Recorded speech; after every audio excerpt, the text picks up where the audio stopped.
প্রথম ভাবে তোর ও ভাবছিলি রিয়েল মাদ্রিদ হেরে যাবে। হ্যাঁ হ্যাঁ, সত্যি কথা বল, সত্যি কথা বলবি। আমি কিন্তু ভাবিনি ড্যামনামি না। তো গতকাল হয়ে গেল উয়েফা সুপার কাপ এর ফাইনাল। ফাইনাল কেন বলছি, একটাই তো ম্যাচ।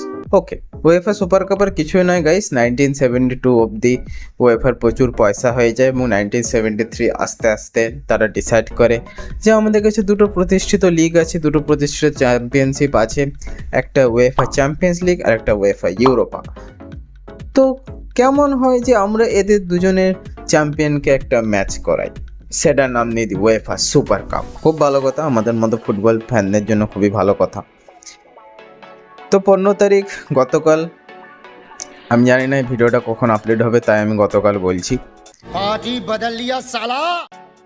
রিয়াল মাদ্রিদ এবং অ্যাটলান্টা দুজনে সম্মুখীন হয় একে অপরের উয়েফা সুপার কাপ খেলার জন্য।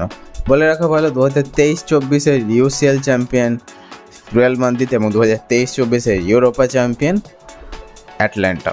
ঠিক আছে, প্রথমে আমরা প্লেইং 11-এ দেখে নেবো রিয়াল মাদ্রিদের প্লেইং 11। হে ভগবান, ওফ, আর কি বাকি রেখেছে? যেটা বাকি ছিল সেটা তো চলেই এসেছে। আর অ্যাটলান্টার আমি জানি প্লেইং 11 দেখার কারো ইন্টারেস্ট নেই। তো কোথায় হয়েছিল ম্যাচটা? ম্যাচটা হয়েছিল ন্যাশনাল স্টেডিয়াম ওয়ারসতে। এটা কোথায়? পোল্যান্ডে। ঠিক আছে, আর কি, এরপরে চলে এসো আমরা একটু লাইন আপ দেখে নিই, ফরমেশন দেখে নিই। Formation Real Madrid Spanish, obviously 4-3-3, দি ক্লাসিক 4-3-3, এবং being a Italian club Atlanta, the classic 4-3-2-1 italic style, obviously. ঠিক আছে, অসুবিধার কিছু নেই। প্রথমভাবে আমার মনে হচ্ছিল অ্যাটলান্টা একটু ট্রাই করছে, তারপরে সেকেন্ড হাফ যখন আসে তখন আমার মনে হলো না না না না, অ্যাটলান্টা কিছু ট্রাই করেনি, রিয়াল মাদ্রিদ এদের অকাত টেস্ট করছে। ঠিক আছে, রিয়াল মাদ্রিদ দেখছিল ঠিক আছে এদের এক দুটো গোল দিতে দাও, তাহলে হয়তো আমরা একটু জোশ পাবো, একটু গোল করার ইচ্ছে জাগবে, তাহলে ম্যাচটা জমবে। কিন্তু পরন্তু সেই একটা ঝান টাইপের পারফরমেন্স, সেই পাস হচ্ছে গোল পোস্টের কাছে যাচ্ছে কিন্তু গোল আর হচ্ছে না। এই করতে করতে 0-0 ফার্স্ট হাফ চলে গেল। সেকেন্ড হাফে যখন নামলো, ভ্যালভার্দে প্রথমে একটা গোল দিয়ে দিল 59 মিনিটের মাথায়, এদিক ওদিক স্যাক পক পাস করে কোথা থেকে একটা গোল ঢুকে দিল। আর তারপরে এমবাপে ডেবিউ করেছে রিয়াল মাদ্রিদের হয়ে, তার ডেবিউ গোল করবে না? প্রথমে একটা গোল হয়ে যেত 8 মিনিট কি 10 মিনিটের মাথায় একটা গোল হয়ে যেত, বাট গোলকিপারের দুর্ধর্ষ পারফরমেন্সের জন্য গোলটা ডিফ্লেক্ট হয়ে যায়।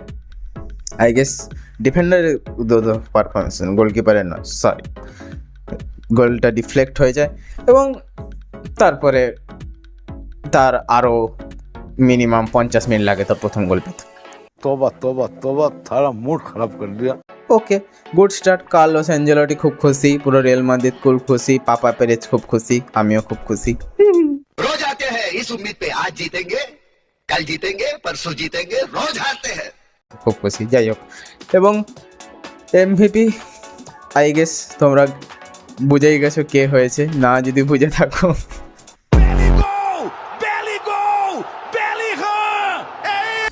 এই পারফরমেন্সটা ইউরোর ফাইনালে হয়ে গেলে তোদের কাছে আজকে কাপটা থাকতো। কি আর বলবো, ঠিক আছে, যা হয়েছে মেনে নিয়ে এগিয়ে যেতে হবে, এই বিধির বিধান। ভিডিও ভালো লাগলে ভিডিওকে লাইক করবে। তোমাদের কি মনে হয়েছিল অ্যাটলান্টা কি জিততেও পারে সেটা আমাকে কমেন্ট করে যাবে, সৎভাবে কমেন্ট করে যাবে, এবং তোমাদের কার পারফরমেন্স বেস্ট লেগেছে সেটা আমাকে অবশ্যই লিখে যাবে। আমার পার্সোনালি কালকে এমবাপের পারফরমেন্স খুব ভালো লেগেছে, কারণ সবাই এমবাপের সঙ্গে তাল মিলিয়ে খেলছিল, এমবাপেকে সুযোগ করে দিচ্ছিল, সেটা একটা, but Mbappe is Mbappe guys, কিছু করার নেই। এবং সাপোর্ট করো, আমার এই গোট ওয়ালপেপার আপগ্রেড হবে, সাপোর্ট করো, অনেক নতুন কিছু ভিডিও আসবে। Thank you. तेरा सुपरस्टार देसी कलाकार मैं पुत जट दा